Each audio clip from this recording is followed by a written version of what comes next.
queremos avanzar y cerrar con esta serie a la que le hemos dedicado este mes, que es una serie como en dos partes, pero bueno, julio ha sido esta idea del reino de Dios en el reino de Dios, y el tema esencialmente ha sido la eclesiología, la iglesia. Entonces hemos abordado desde la iglesia local, la iglesia universal, y la semana pasada que estudiábamos el gobierno de la iglesia local, y de ahí que aprovecháramos para presentar a Gabriel como parte del equipo de ancianos. Entonces la iniciativa de julio es darle un vistazo bíblico a la iglesia. ¿Qué es? ¿Qué no es? ¿Cómo funciona? Entonces recuerden que, por ejemplo, en iglesia local hablábamos de los distintivos, de las marcas. ¿Alguien recuerda? Y las funciones también, de para qué somos iglesia, ¿verdad? Tiene que ver con un tema de la enseñanza o la correcta enseñanza de la palabra de Dios, número uno. También la administración de las ordenanzas relacionado con el bautismo en agua, y también con la partición del pan y la cena del Señor. Y hablamos que el propósito de la iglesia es que el cuerpo de Cristo, los nacidos de nuevo, nosotros nos reunimos primero para adorar a Dios, celebrar a Dios, exaltar a Cristo, pero también para ser edificados y para servir a otros. Y agregamos también para la evangelización. Con la Iglesia Universal vimos también el tema de que no se trata solo de ver lo que nosotros podemos ver hoy aquí, que podemos palpar, ¿verdad? Y conversar y decir, esta es nuestra iglesia local, esta es donde pertenezco en Costa Rica en este momento, tiempo y espacio. Pero también podemos entender que hay un concepto mayor, global, que es la iglesia universal. O sea, los santos, redimidos y rescatados y escogidos de Dios, no solo son los que aquí estamos, que nos podemos ver, sino en el caso, por ejemplo, de nuestra familia en España, ellos están sirviendo a la iglesia en España. Y esa es la iglesia universal, no tan tangible ni tan inmediata, ni tan material de que la podamos percibir, pero está allá. Y es una gran necesidad. Yo les decía que el reto grande es ganar conciencia y ganar visión de esta iglesia universal. Es conciencia de que participo y que es un goce y es un privilegio ser parte de algo que es más grande que nosotros. Este concepto de iglesia universal sobre todo es importante para no estar ensimismados de nosotros somos la iglesia y Nexo es el, ¿verdad? Que podríamos, sin querer queriendo, caer en ese énfasis, cuando más bien nosotros pertenecemos, somos la iglesia de Dios, pero pertenecemos a esa iglesia universal, a ese reino de Dios que es global y es gigante, como es global y gigante nuestro Dios. Y finalmente hablábamos del gobierno de la iglesia, que tenía que ver un poquito, de regreso al tema de la iglesia local, en cómo se administra y cómo, si es la interacción y la comunión de los santos, cómo no hacer de la comunión de los santos el desorden de los santos, ¿verdad? Y eso tiene que ver con el gobierno de la iglesia. Y vimos algunos roles, algunos papeles, enfocados sobre todo en esta idea de pastor anciano y obispo, que, como decía José Pablo, es un concepto que se usa mezclado en diferentes formas. También vimos un poquito del diácono, refiriéndose a un servidor, alguien que tiene una responsabilidad específica, pero finalmente vimos que la congregación, todos tenemos la gran responsabilidad de vivir la vida cristiana, estar juntos, compartir, asistir, participar, conectar. Esa es como la gran responsabilidad de todos. Y de hecho hoy quiero desarrollar un poquito más para cerrar con el tema.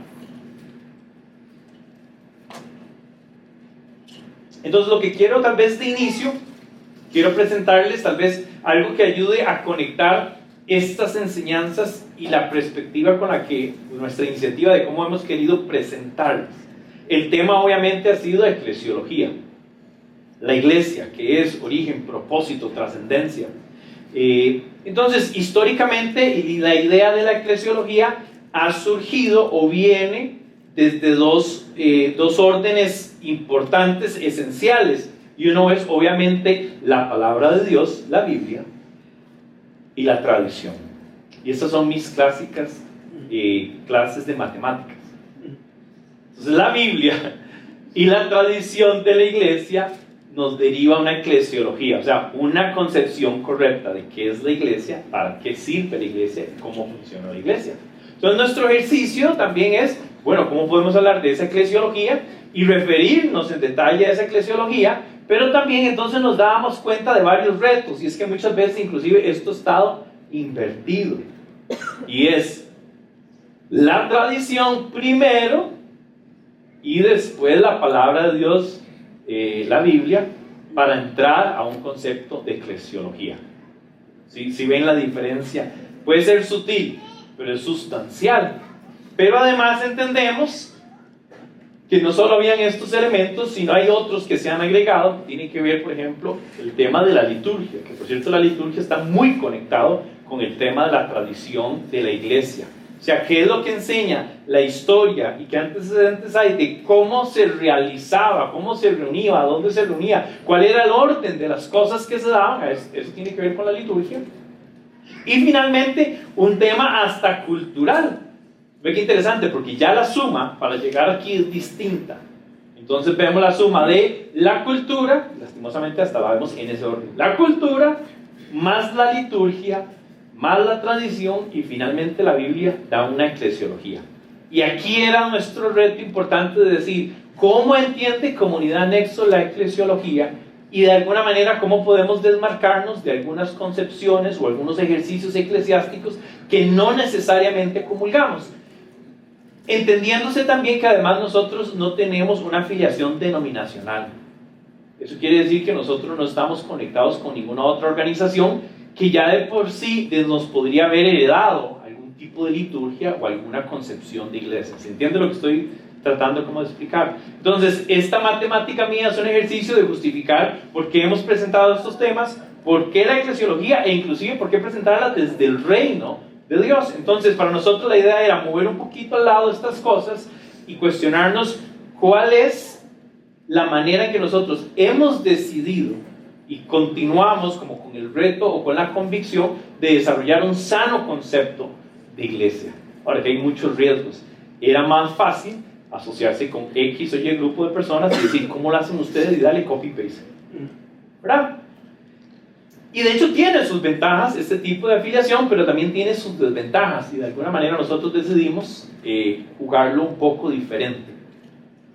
Realmente no es una decisión casual, es una decisión pensada, y lo decidimos hacer así. Y nuestro punto de partida ha sido la cristología. La cristología es entender la persona de Jesús en su rol mesiánico, entender cómo la Biblia nos revela a Cristo y cómo Cristo nos revela al Padre, y conecta toda la revelación de la palabra de Dios. Sobre todo diría una cristología bíblica. O sea, que no es la cosmovisión mía o de José Pablo o de alguien más en la comunidad de cómo ve a Jesús, sino que ha sido un ejercicio y un acercamiento genuino de qué vemos que la Biblia refiere y dice de quién es Jesús. ¿Por qué lo planteo así? Porque de repente usted ve en el ejercicio eclesial de nuestros días que el gran ausente de repente puede ser Cristo. Entonces la iglesia tiene una estructura y tiene un nombre y tiene una liturgia y tiene una denominación y tiene un montón de cosas, y en la participación y en el ambiente y en los valores se ausenta Cristo, lo cual es un poco disparatado, porque quien origina, quien funda, quien propone, quien provee, quien llama, quien distingue a la iglesia es Cristo mismo. Entonces no tendría ningún otro sentido ir por la cultura, la liturgia y la tradición sin no someternos a cuál es nuestra visión y cuál es la visión bíblica de una sana cristología. Después podemos hablar de la Biblia, que obviamente esto es uno con el otro, porque una sana cristología bíblica viene de la palabra de Dios, y entonces ahora sí podemos hablar de elementos de tradición y elementos de cultura y elementos de liturgia.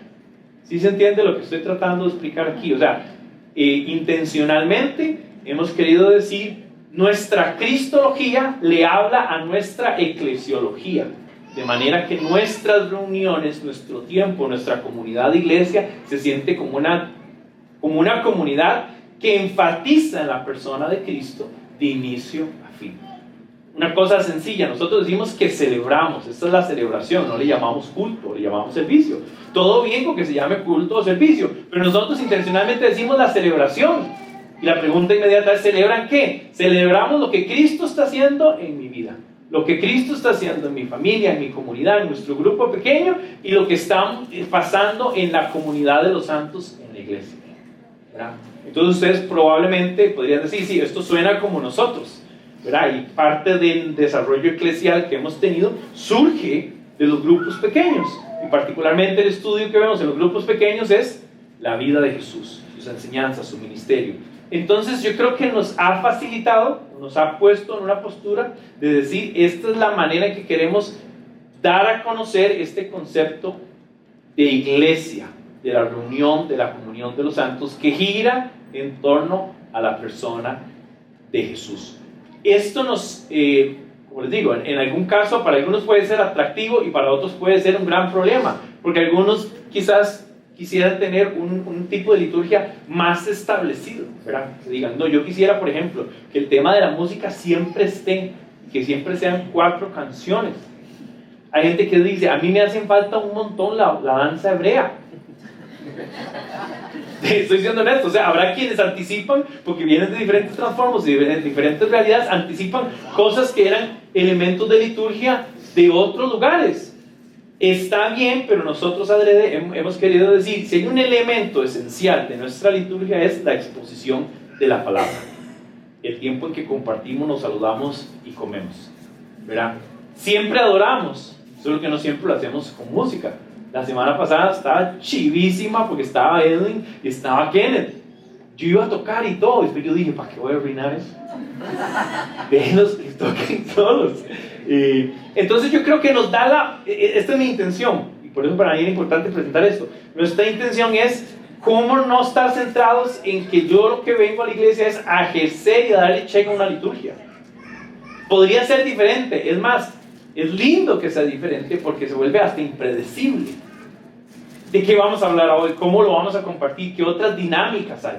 ¿Verdad? Otro tema de liturgia. Nosotros no todos los domingos tenemos cena del Señor, ni tampoco es predecible. Yo recuerdo, es una anécdota, cuando yo estaba en la iglesia, cuando estaba pequeñito, la iglesia tenía la cena del Señor, creo que era el primer domingo de cada mes.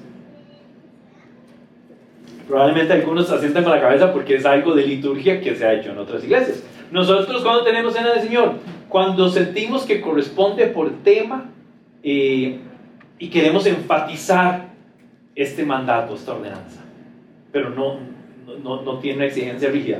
La otra cosa que este postulado, esta posición nos ayuda es que nos ayuda a no caer en prácticas que no podemos, número uno, justificar, o que pueden derivar a personas a posiciones de religiosidad. Entonces, voy a darles un ejemplo de esto.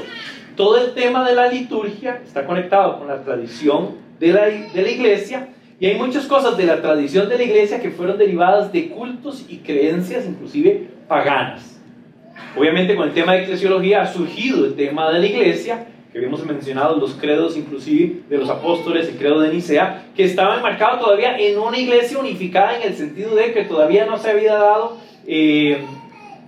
la reforma protestante, y además todavía había un desarrollo histórico que estaba pasando con el surgimiento del cristianismo de la mano con un desarrollo histórico del surgimiento de Roma, y Roma queriendo de alguna manera tomar el elemento del cristianismo y usarlo en propósitos imperiales para ellos. Ahora, digo todo esto, ¿por qué? Porque hay muchas cosas de la liturgia que nosotros reconocemos y aceptamos de la comunidad de los creyentes y de la iglesia que son derivados mucho de la iglesia católica. Les voy a dar un ejemplo sencillo. La gente muchas veces se refiere a la casa de Dios. Que se refiera a un templo o a un lugar sagrado o una connotación sagrada o que Dios habita ahí, es un elemento de liturgia. Eso es uno sencillo, que alguien diría, no, en serio, sí, claro, porque parte de la liturgia es ir a ese lugar, porque en ese lugar están, otro elemento de liturgia, los simbolismos, ¿verdad? Y obviamente desde la parte del catolicismo hay un montón de elementos que se usan, desde las imágenes hasta la vestimenta del sacerdote, por eso yo me puse, desde la vestimenta del sacerdote, e inclusive las velas. Un día estos que llevamos los gringos a la iglesia de Barpa, alguien preguntó, ¿y las velas de qué sirven? ¿Y qué simbolizan? ¿Y qué funcionan? Bueno, es un elemento de liturgia. Entonces, todas estas cosas son importantes entender, porque yo con toda claridad y con todo, o sea, puedo asegurar desde esta perspectiva que no hay tal cosa como un lugar en el que Dios habita. Templos construidos por manos humanas en los que Dios habita, no hay. Porque más bien el Nuevo Testamento lo que nos invita a entender es que ahora el Espíritu Santo habita en nosotros. Más adelante, en uno de los puntos de enseñanza, voy a referirme a esto. Otro elemento, el elemento de la persona de corte sacerdotal. El corte sacerdotal implica que esa persona no solo tiene un tema de autoridad y liderazgo, sino que tiene un rol de intercesor. Ojo con esto, porque alguien diría, sí, es que los católicos tienen un montón de cosas de liturgia equivocado. Sí, está bien. ¿Y los cristianos evangélicos? Tenemos una lista infinita de cosas erráticas. Una, esa idea, el famoso ven a la casa de Dios. Otra vez, surge de una buena intención de entender algo, pero Dios no vive aquí. Fijo, ¿verdad? Pero ven el tema de los pastores y estas figuras que son sobreexaltadas y que se ven como intercesoras. Entonces la gente dice, no, es que yo ocupo que el pastor ore por mí. Interpreta esa expresión. Yo quiero orar por todos, además yo oro por todos. Pero si alguien cree que si yo oro particularmente por alguien o por algo, porque yo oro sucede algo, es errático y es de corte litúrgico en el sentido de que entonces yo ya estoy absorbiendo una idea de sacerdote. Y yo no soy un sacerdote. Yo soy en este caso un anciano, un obispo o un pastor, un siervo de Cristo y un esclavo. O sea, está completamente a otro nivel. Entonces, digo esto solo como para decir que seguimos en un esfuerzo, y es mi postura, en un esfuerzo de ofrecer. ¿Cuál es una perspectiva cristocéntrica y bíblica de un ejercicio eclesial sano, sostenible, y que no, vamos a ver, que la gente no siente que comienza en una relación impropia o insana, ¿verdad? Como esa codependencia del líder y el pastor y el ungido. Y cuando usted va y participa de un lugar donde su concepto de eclesiología está por todos lados y responde a la cultura y responde a la liturgia y responde a la tradición y responde a todo menos a Cristo, usted lo nota. Se trata de ese imperio, ese grupo de personas, se trata de sus propósitos nada más y pareciera que está casi como aislado de la realidad. Perdió sensación de iglesia universal y del gobierno de Dios en medio de lo que nosotros hacemos. Entonces, yo quería hacer esa aclaración. Yo puse algunas notas que tal vez usted pueda leer ahí. Leo brevemente. Dice, para nosotros entonces debe ser fundamental reconocer a Cristo como el que anuncia, establece, sostiene la iglesia, siendo el fundamento, la piedra angular, el arquitecto, el autor y consumador de la fe, la cabeza de la iglesia y el que viene por la iglesia. Entonces la pregunta es, ¿cómo podría yo tener una sana concepción de iglesia obviando a Cristo? Es un riesgo grandísimo. Y además es un riesgo que hemos visto suceder una y otra vez. Entonces, ¿qué debemos hacer? Debemos cuidarnos de pretender adueñarnos de la iglesia y de convertirla en un reino de hombres, con enseñanzas antropocéntricas y de un atractivo social que terminan desdibujando el evangelio y que desvían al creyente en prácticas religiosas y algunas veces hasta en prácticas sectarias. ¿Usted ha visto eso? Todo el tiempo se ve. Si no, habla en el Instagram y se fija cómo se presentan las iglesias y cómo se presentan los ungidos. Fíjese cómo se presentan los pósters de los eventos cristianos, ¿verdad? Gran noche de X, Y, Z con el gran apóstol tal y el gran profeta tal y el salmista tal y todo responde a una errática perspectiva de eclesiología. Y esa nada más era una breve declaración. Entonces hoy quiero que nos enfoquemos, perdón, avancé muy rápido. Entonces hoy quiero que nos enfoquemos en este último tema que con lo que acaba de introducir, lo que pretende es justificar esta cosmovisión de iglesia, de este entendimiento del reino de Dios, y que hablemos un poquito de cosas que tienen que ver con carácter.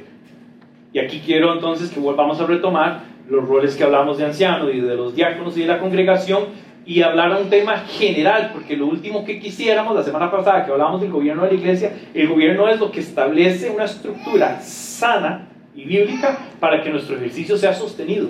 Pero no es un orden jerárquico de quién le rinde a cuentas a quién y aquí quién es su señor y su sargento. O sea, eso no existe aquí. Lo que debe existir es una sensación horizontal de que esta es la comunidad de los creyentes, de los santos, y hay un montón de cosas que yo hago por ustedes y que ustedes hacen por mí, en ese ejercicio de ser iglesia. Entonces nadie debería participar aquí diciendo ¿cómo puedo escalar en esa iglesia? ¿Escalar a dónde? Estamos en el segundo piso todos. Si quiere puede ir allá arriba, pero no hay nada. ¿Cómo puedo? Es que esto no es un área corporativa. Aquí no hay ascensos, no hay bonos, no hay títulos del creyente del mes, ¿verdad? Aquí siempre la persona del mes es Cristo. Y ninguno de nosotros podría pasar un mes cumpliendo, ¿verdad? Como un tema de estándar. Entonces, quiero que hablemos de esta iglesia que está unida y que sirve. Y que nos ayudemos tal vez a enfocarnos en esta idea que voy a tratar de desarrollar muy rápida, muy práctica. La iglesia debe ser conocida entonces por su unidad y por servicio. Como les decía, estos dos aspectos quiero presentarlos desde que esto le corresponde a todos, a los que tienen un rol particular y ejercen algún tipo de autoridad o algún tipo de servicio específico, como los que tal vez no tienen algún rol que cae sobre ellos, pero igual que se anticipa, unidad y servicio. Y quiero comenzar justificando eso. ¿Por qué conocidos? Y esto es una cosa que venía a mi mente mientras pensaba en esto. ¿Cómo, personalmente, yo decía, cómo quisiera que Comunidad Nexo sea conocida? ¿Sabe que la gente se hace fama? ¿Verdad? Usted tiene fama. Pregúntele a su mamá, a sus hermanos, o a su esposa, o a los vecinos. Y este sentido de hacerse fama es curioso, porque hacerse fama es lo que un grupo de personas, el promedio de un grupo de personas suele referir de que vos eres A, B, C y D, en razón de que manifiestas esas cosas. Ahora voy a decir esto, la fama no te determina en que lo que la gente dice es lo que eres, no. Por lo general siempre somos más de lo que la gente percibe que somos. Pero dice mucho. ¿Verdad? No me define, no me determina. La gente afuera no determina quién es Comunidad Nexo. Pero lo que la gente dice es interesante. Y la pregunta es ¿por qué lo dice? La pregunta tal vez de inicio es ¿queremos ser conocidos por eso? O ¿por qué ya somos conocidos? Y tal vez seamos conocidos porque ahí se reúnen. Y voy a decir cosas que he escuchado de otras iglesias y cosas que he escuchado de otras personas referirse a esta iglesia. Una de que dicen es que ahí se reúne solo gente de plata. Y esa me da particularmente cólera. ¿Verdad? Porque te veía y digo, bueno, no sé, pero yo no, por lo menos. Yo explico, o sea, si yo fuera, yo no digo nada, digo sí, yo digo amén, eso somos. ¿Verdad? Hay gente que dice, no, es que esa gente es muy liberal. Y uno dice, ¿por qué? Y a muchos dicen, no, es que no tienen orden. Y el orden es la liturgia que anticipan tener, justificada en lo que sea, ¿verdad? Es porque no se reúnen, esta lo escuché. Es que esa gente son los vagos, porque no se reúnen todos los domingos. No somos los vagos, más bien somos los limpios, que además es una buena justificación de la primera forma en que nos vieron. Entonces, estas son cosas claramente jocosas, pero a mí me gustaría, no sé qué piensa usted, piensa usted ahí, pero a mí me gustaría ser conocido porque esta gente ama a las personas que llegan, porque sirve a las personas que están anticipando conocer de Cristo, porque recibimos bien a las personas, porque tenemos una misión internacional, conectamos con otras personas. A mí me encanta Comunidad Nexo porque es muy fácil llegar ahí y estar ahí. Pareciera que no tengo que encargar con nadie, o sea, como que llego y ya es fácil de ir. De hecho es algo que he escuchado también que la gente dice. Me parece que es una iglesia fácil de ir, fácil de estar, en el sentido de que no se siente como que hay una pretensión. Lo pongo de entrada porque hay cosas por las que vale ser conocidos y hay cosas por las que más bien a veces unos días da pena ser conocido por eso, ¿verdad? Ojalá nunca digan, ahí están los que están en la pedidera de plata, que nunca diga que ahí están los que tienen un imperio o un clan familiar. Entonces Lucas es el otro pastor y Gael es el otro y ¿verdad? Son cosas que pasan, ¿verdad?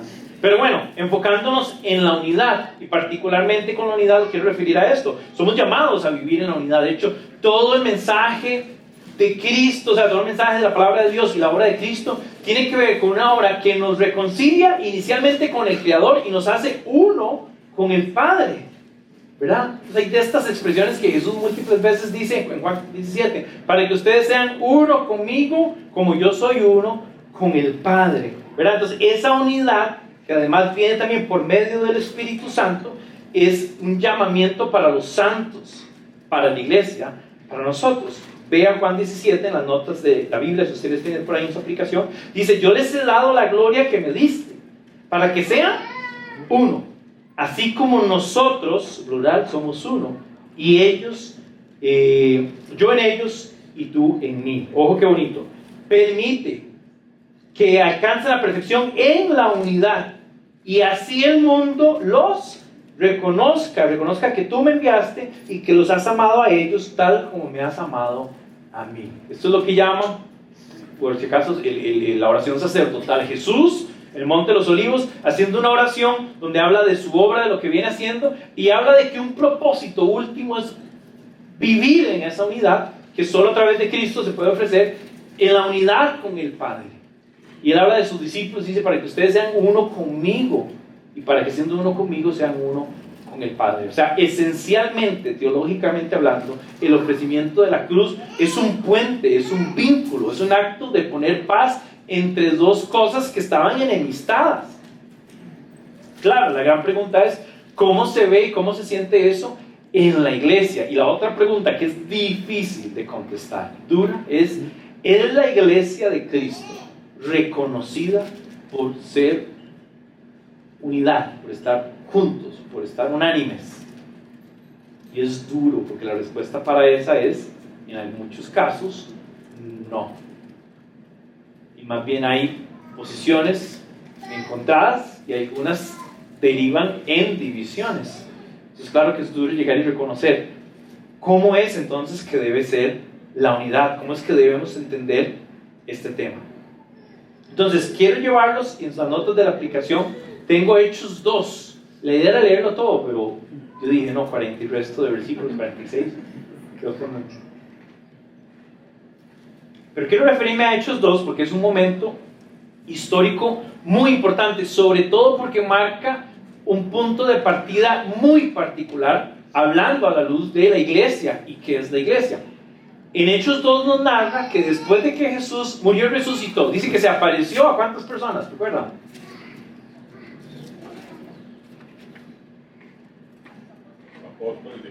Ajá, 500 testigos. Dice que se apareció por más de 40 días y enseñaba. Obviamente hay una efervescencia en torno a este hombre que dijo que iba a morir y resucitar, y que en efecto se da.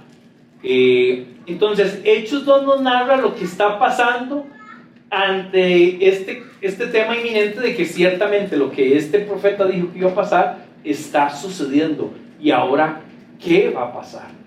Entonces llega en Hechos 2, habla del Pentecostés. El Pentecostés, esto es clave, son 50 días, una celebración que es 50 días después de la Pascua. O sea, esto que vamos a leer pasa 50 días después de la Pascua en la que Jesús levantó la copa con sus discípulos por última vez y fue muerto en la cruz crucificado. Entonces, tiene ese elemento histórico. La otra cosa del Pentecostés es que era una celebración de corte, vamos a ver, como con cierto sentido global. Y ustedes van a ver, porque en el texto está implícito, que había muchas personas, de los que llaman de la diáspora de los judíos, que entonces visitaban y celebraban juntos esta festividad en Israel. O sea, había un peregrinaje de por medio y había personas que venían de muchos lugares a celebrar. O sea, había un sentido como, no sé si llamarlo internacional, pero había un sentido más abierto que otras festividades judías. Y claro, en medio de todo eso, leemos lo que sucede. Así que lo voy a ir picoteando un poquito solo para conectar, porque aquí hay varias claves que, por cierto, derivan de una sana eclesiología. Dice que cuando llegó el día del Pentecostés estaban, ojo, todos ¿qué? juntos en el mismo lugar. Y de repente vino del cielo un ruido como de una violenta ráfaga de viento y llenó toda la casa donde estábamos reunidos. Estaban juntos, estaban reunidos, estaban todos. Número 4, versículo 4 dice: todos fueron llenos del Espíritu Santo y comenzaron a hablar en diferentes lenguas según el Espíritu les concedía expresarse. Estaban de visita en Jerusalén judíos piadosos procedentes de todas las naciones. Y si usted lee los otros versículos que no los puse ahí, comienza a enumerar. Y ese enumerar es importante notarlo, porque lo que está diciendo es que fue un momento donde hay testigos de múltiples lugares que se encuentran con un evento que es el cumplimiento de una profecía en función de la persona de Jesús, su muerte y su resurrección. Versículo 8 dice: ¿cómo es que cada uno de nosotros los oye hablar en su propia lengua materna? Voy a explicar esto muy rápido. Las lenguas que ellos hablaron no eran lenguas espirituales, eran lenguas que el Espíritu les dio a hablar, pero eran sus propias lenguas maternas. ¿Sí se entiende? Y de una vez quiero que usted, mientras leemos esto, ponga su mente aquí a la par un evento importantísimo que conecta con esto, que es la Torre de Babel. ¿Recuerda la historia de la Torre de Babel? Después del diluvio, los hombres se organizan y dicen: queremos estar listos para que la próxima vez que Dios nos quiera venir en contra de nosotros, seamos los más grandes, estemos organizados. Había un tema de ímpetu, de ego y del hombre haciendo sus propias cosas y poniéndose de acuerdo. Literalmente el texto dice: voy a ir a dispersarlos, porque el hombre, si se pone de acuerdo, va a hacer cualquier cosa. Y tal vez aquí lo que quiero marcar es que aquí hay una dispersión a través del idioma que deriva en que la gente se va, porque pierde propósito y pierde unidad. Y aquí en Pentecostés está pasando lo inverso.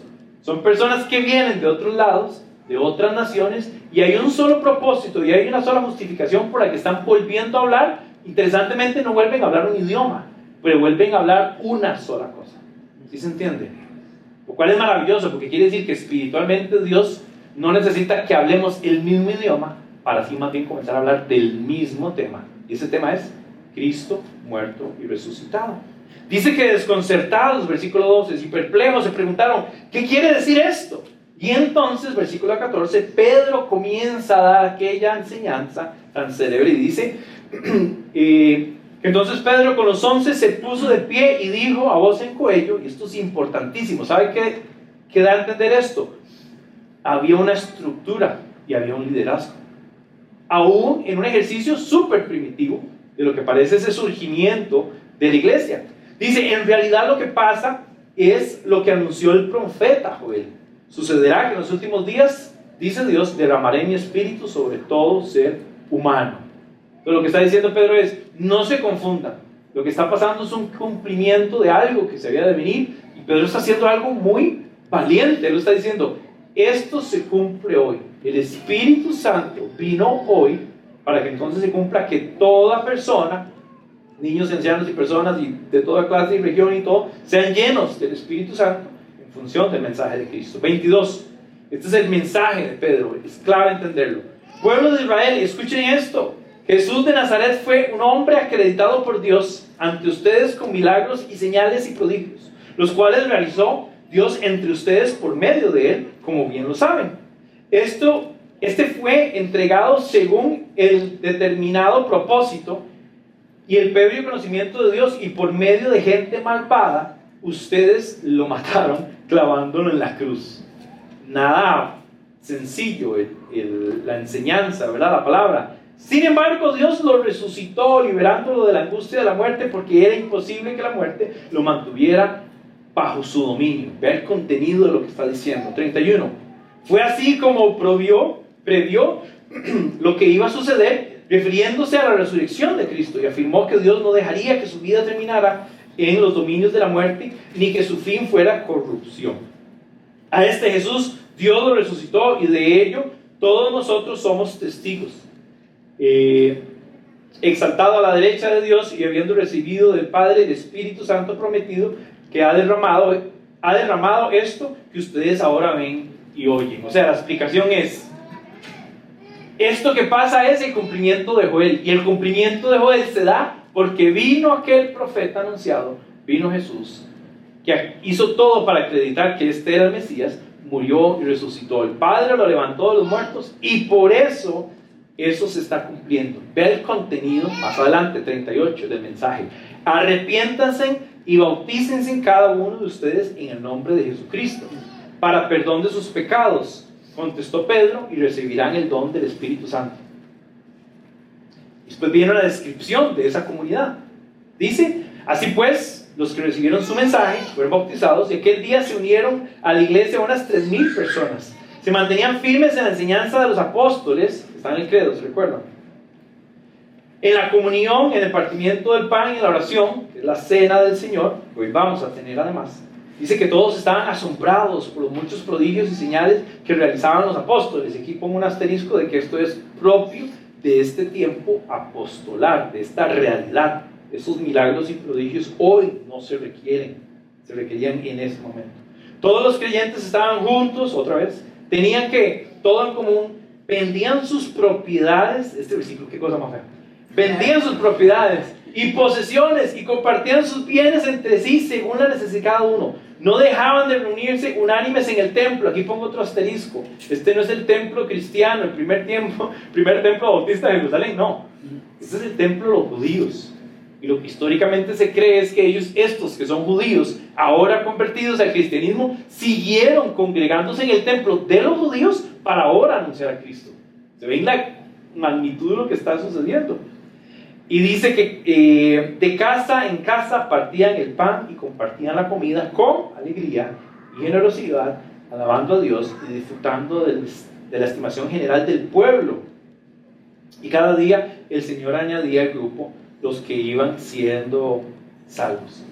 Obviamente no podíamos leerlo todo, y la lectura de este pasaje para mí es particularmente importante porque hay varios elementos que nos pueden dar claridad de esta eclesiología bíblica y cristocéntrica que les presentaba al inicio, y sobre todo que nos describe que todo surge a partir de unidad.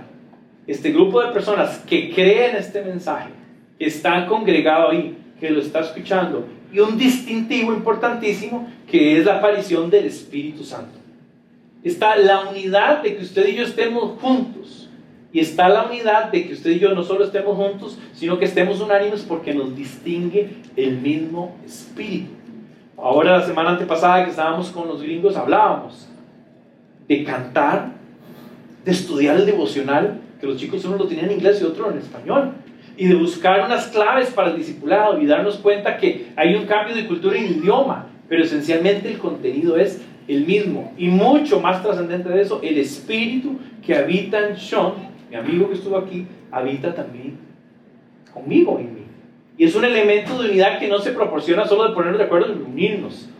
O sea, no es que la unidad humana en este esfuerzo de estar juntos es más trascendente y eso presupone todas las cosas. No, se requiere de lo que está pasando en Pentecostés. Entonces quiero ver varias cosas con respecto a este tema de unidad que podemos ver en un versículo como ese. Número 1, Jesús es el Mesías y es el cumplimiento profético. Pedro está tomando este momento para aclarar y decir, esto está pasando porque Jesús es el Mesías. Hay una profecía que ellos están viendo cumplirse con esta de Joel que es mencionada ahí. Número 2, el mensaje de Cristo. Hay unidad en el mensaje de Cristo y la predicación del Evangelio. Y si usted ve la predicación, usted ve la enseñanza de Pedro, es sencilla. Pregúntese usted cuántas clases de hermenéutica había llevado Pedro ahí a ese momento. ¿Cuántos cursos?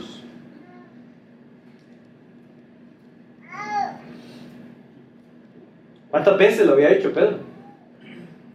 Y uno dice, pero qué carga, ¿verdad? ¿Qué tenía? No, es que era hay una cosa que es lindísimo y es la claridad del mensaje, la contundencia de ser testigo y el poder del Espíritu Santo. Eso es lo que está afectando. No hay mayor calidad. Es curioso porque hay unos textos más adelante donde tienen a Pedro y a Juan apresados y la descripción que dicen de ellos es, ¿no son esos los iletrados de Galilea? Entonces la pregunta que tenemos que hacernos es, ¿cómo es que los iletrados de Galilea pueden hablar de este mensaje de Cristo, de esta predicación evangélica, evangelística, y tener este impacto?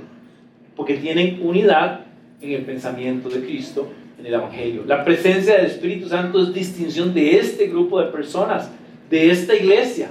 Es la distinción para nosotros, debe ser la distinción del creyente. De hecho, no hay tal cosa como un creyente que no tiene el Espíritu Santo, ¿verdad? O no hay tal cosa como el tema de la llenura, ¿verdad?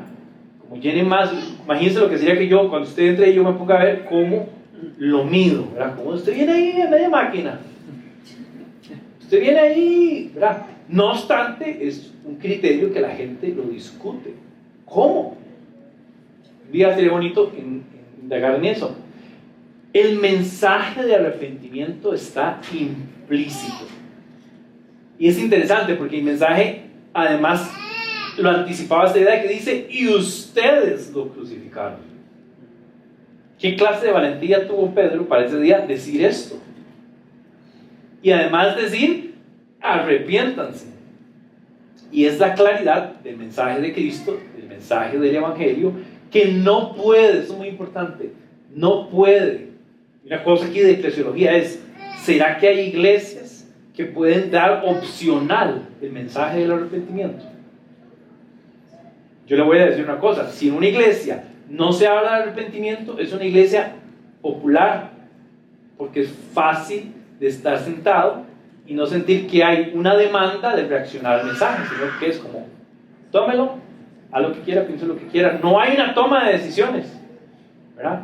Nosotros aquí tratamos, aunque queremos ser lindas personas, queremos ser muy nobles, también queremos ser honestos y queremos ser obedientes a la palabra de Dios, que hay cosas que hay que decir con el tono que hay que decirlo y con el entendimiento. Aquí todos nosotros somos llamados al arrepentimiento, comenzando por mi persona y todos, ¿verdad?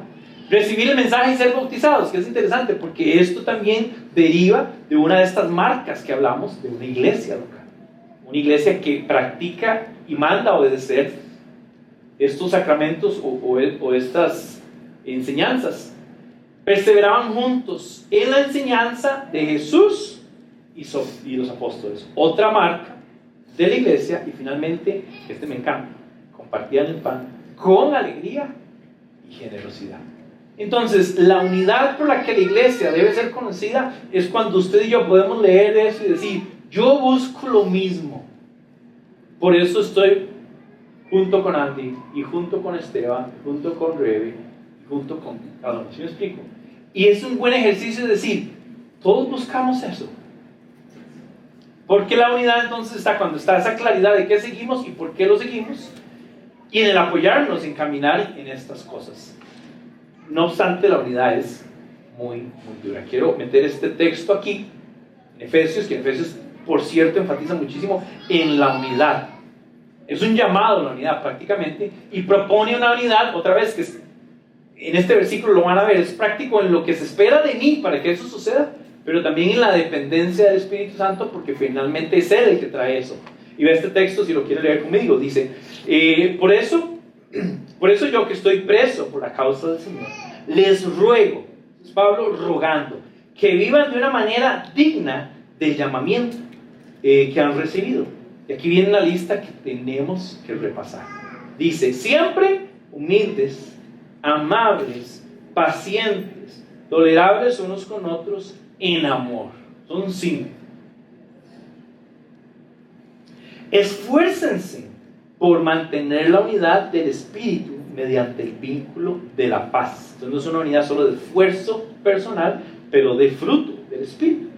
Y aquí comienza la parte que es riquísima porque dice, ¿por qué? Porque hay un solo cuerpo y un solo Espíritu, así como también fueron llamados a una sola esperanza, un solo Señor, una sola fe, y un solo bautismo, y un solo Dios y Padre de todos, que está sobre todos y por medio de todos. Y otra vez aquí hay un pequeño enunciado, varias cosas, cristológico y eclesiológico, ¿verdad? Porque vuelve a decir del bautismo, de la fe, del Espíritu, del Padre y en la unidad que provee este sacrificio y este mensaje de Cristo. Este texto tiene varias cosas grandes y es esta carga teológica, este ruego de vivir esta vida digna.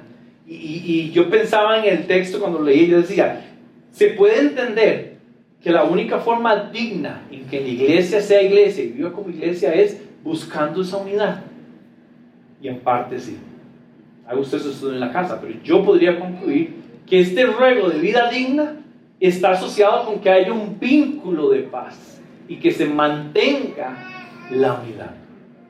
Uno lee esto y vuelve a recordar que Jesús dijo, quiero que sean conocidos porque están juntos. Y la pregunta en la practicidad en un tema como esto es, ¿cómo hace uno? Y claro, uno dice, pero es que el que está a la par mía escucha reggaetón y yo escucho salsa, y el que está ahí a la par escucha electrónica. Parece chiste, pero lo que quiero introducir con esta parte es que la cosa que nos hace chocar en unidad es que esencialmente somos diferentes. Entonces, el tema de la unidad es que unidad no es que seamos iguales, unidad es que estemos juntos. Usted escuche lo que quiera. Ahora, reggaetón. No, usted escuche lo que quiera. Pero el tema es, cuando yo estoy anteponiendo que somos diferentes y somos tan diferentes que no deberíamos pasar tanto tiempo juntos. Esa es una. Y la otra cosa es que no solo son diferentes, sino que yo creo que yo soy mejor que usted. Entonces, cuando hay un sentido de superioridad y hay un ego, no hay forma de unidad. No hay chance. Si yo llego a un grupo de personas y me siento, voy a compartir con ellos y voy a rebajarme a su conversación. Usted no va, lo que va a hacer es nada más fingir de una manera hipócrita que usted tiene un interés genuino, pero no. Entonces aquí hay un reto muy grande, porque además tenemos una sociedad que nos empuja que usted es el más campeón, que usted es el más inteligente, que usted es el que le pagan más, que su casa es más grande, que usted viajó. Entonces hay un montón de cosas que la sociedad dice, alcance todo eso para que usted se separe del pueblo, para que usted esté en otro nivel. Y después vamos a la Biblia y dice que si usted es iglesia, que usted quiere comunión con los santos, usted tiene que ver a las otras personas así. ¿Cómo hace uno para conciliar las dos cosas? ¿Verdad? Y eso es un reto que nos pega a todos, porque todos luchamos con el ego. Soy solo yo. Y aquí me estoy sincerando, a mí me cuesta, ¿verdad? Y yo digo, no, yo debo ser más carga que tal persona. No, es que mi idea es más carga que la de mi esposa. Voy a hablar con Gwen para que vean el ego. Pero entonces aquí hay un ejercicio donde Pablo dice, les ruego, y nos provee de algunas cosas y dice, sean humildes. Cuando usted es humilde, usted no tiene problema para entrar en un grupo, porque usted entra y sale despacito, suavecito, no es disruptivo.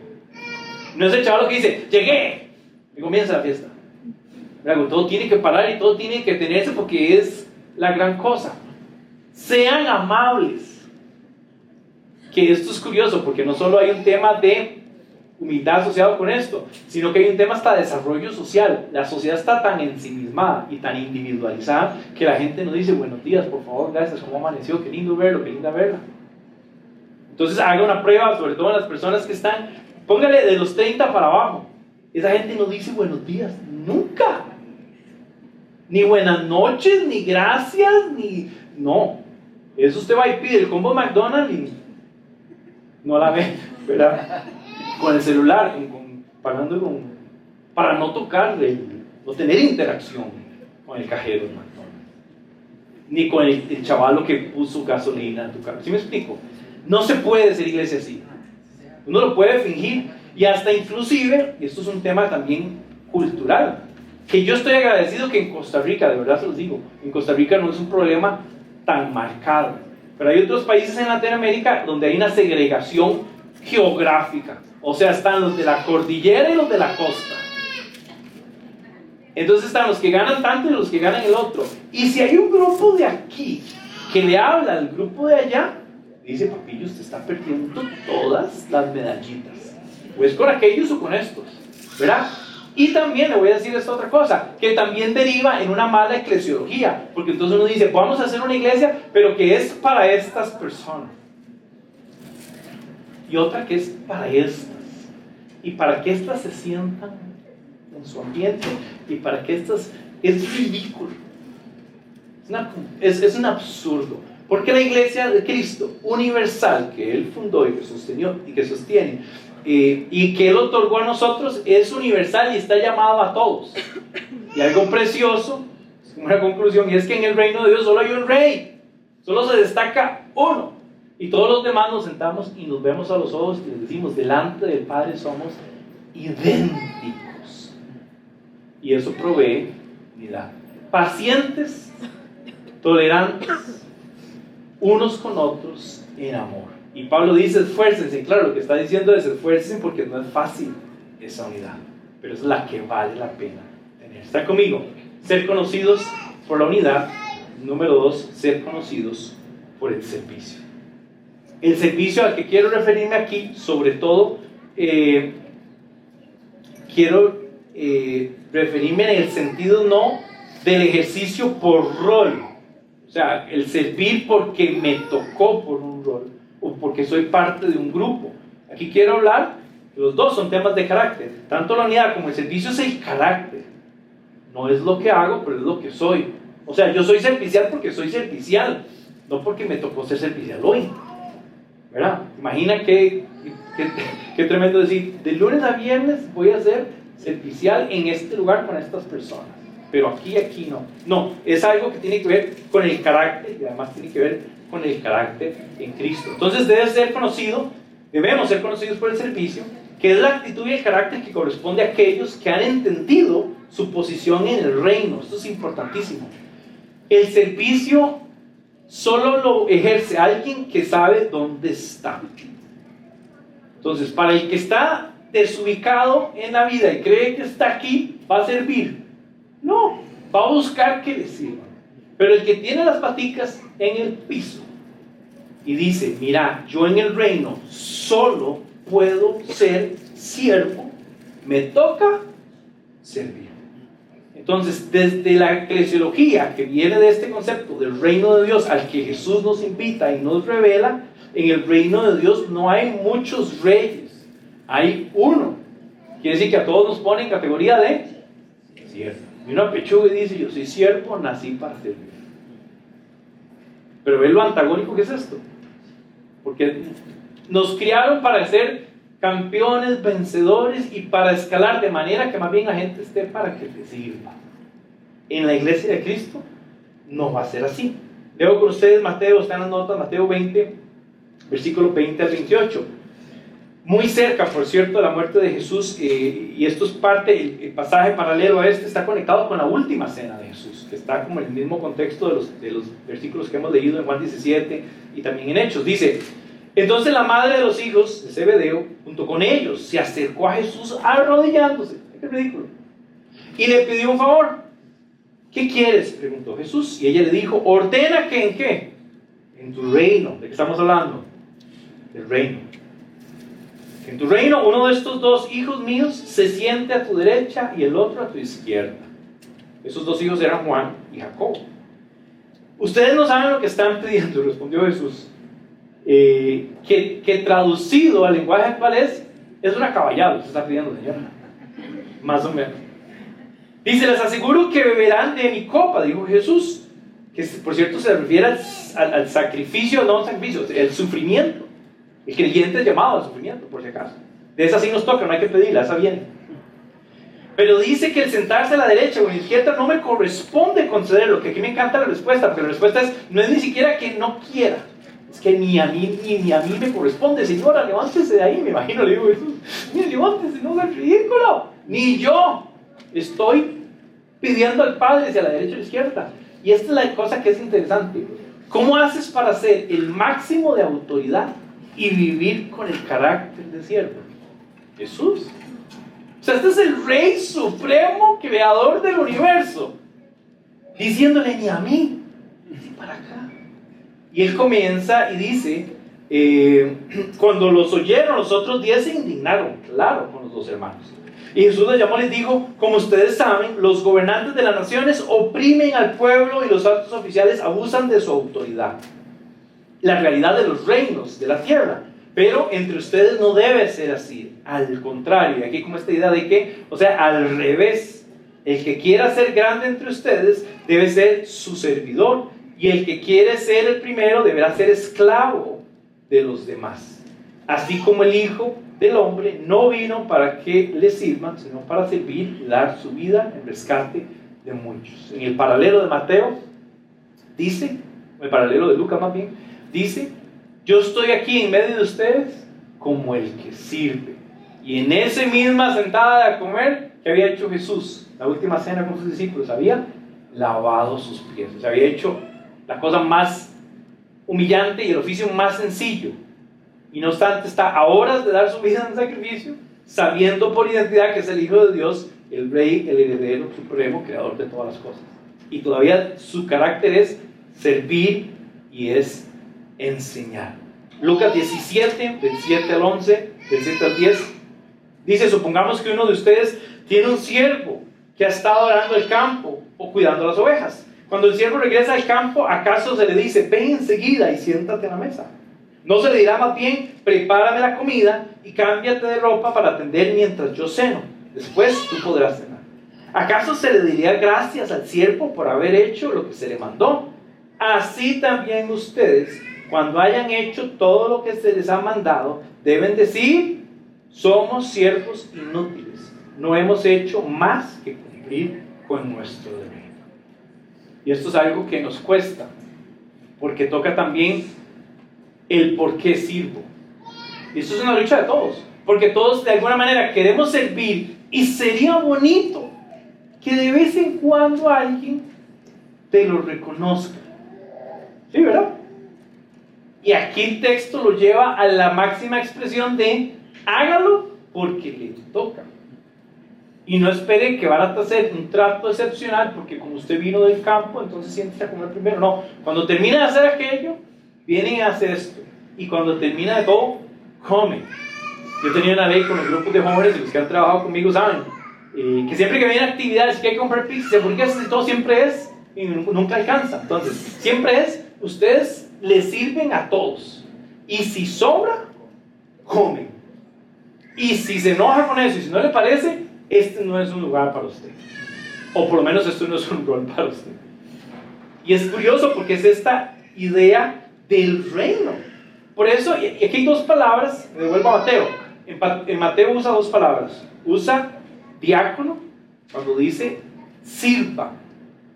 Y después dice la otra palabra, doulos, cuando dice esclavo. Y es interesantísimo. El diácono es el que está listo para servir a la mesa, el que está en disposición de servir. Ojo, en lo que se requiera. En lo que se requiera, sirve. Pero el doulos tiene un carácter de posicionamiento, de decir: soy esclavo. Y todo esclavo, esto es clave de entender, todo esclavo es esclavo porque tiene dueño. O sea, no hay alguien que diga: yo soy esclavo pero no tengo dueño, o no tengo amo, no tengo señor. No, no, el que es esclavo es porque es intrínsecamente lo posee alguien. Lo cual es la posición sana de nosotros, de decir, la actitud de la iglesia y del creyente tiene que entenderse desde ser este siervo esclavo, porque tenemos un rey que nos compró. Ay, pero es que yo tengo derechos. No. ¿A qué tiene derecho? Usted está delante de Dios o delante de Cristo en la cruz y dice: Cristo, yo tengo derecho. ¿Usted se atrevería a levantar la mano y decir, o ponerse de rodillas y decir: ¿será que en tu rey no hay? Otra vez es antagónico porque vivimos en la era de los derechos, donde los derechos son tan exacerbados que están casi hechos para pasarle por encima a los derechos de los demás. Y hay conflicto. ¿Y sabe qué hay también? Desunión y polarización.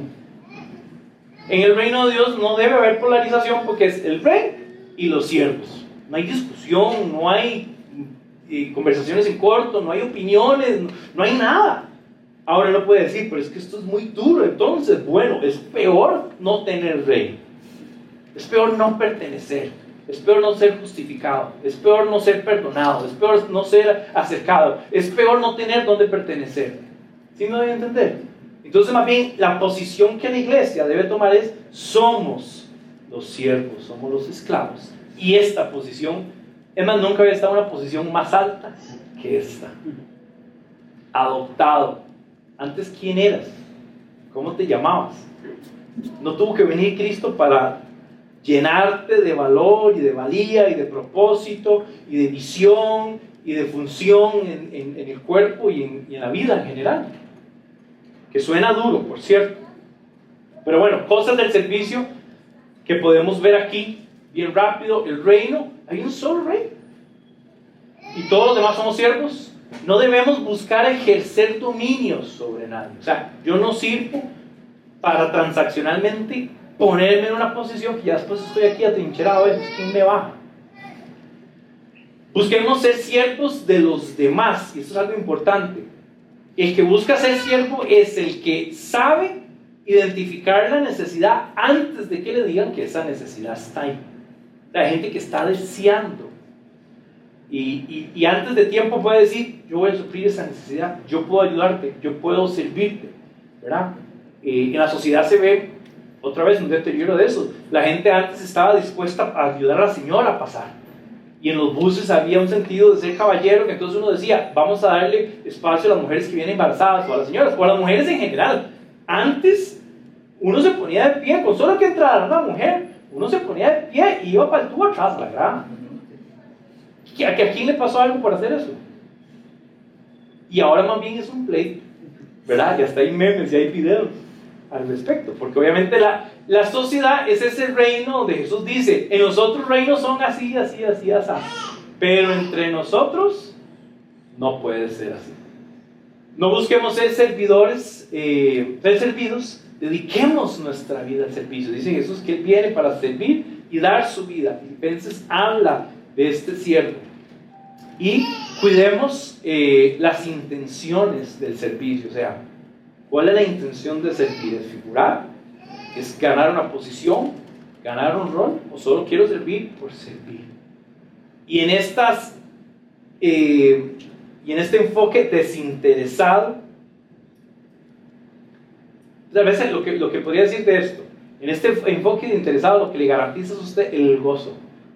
Porque si usted tiene una razón oculta, si usted no la recibe, usted va a ser infeliz. Entonces dice, fui y vine y hice aquello y hice al otro, pero como había una cuestión oculta en mi corazón y no se dio, me duele haberlo hecho, me arrepiento de haberlo hecho. Y usted es desdichado y miserable, porque en tu corazón no era solo servir por servir, sino servir por si eso me retorna algo. El servicio no retorna nada. Y eso es lo bueno del servicio. Que usted camina por la vida del servicio y al final de la vida del servicio no hay nada. Lo que está es el Rey del Reino, que además camina contigo mientras caminas en la vida del servicio. No hay bonos, ¿verdad?, de temporada. Sé más amable el mes de agosto porque es el Día de la Madre. Sé más generoso en diciembre porque hay más plata. No, sé generoso siempre. Hasta cuando no tienes dinero. ¿Están conmigo? ¿Están serios ustedes? Esta lección nos dejó. Conocidos por la unidad, conocidos por servicio, esos son rasgos del carácter que la iglesia debe manifestar, que es el carácter de Cristo.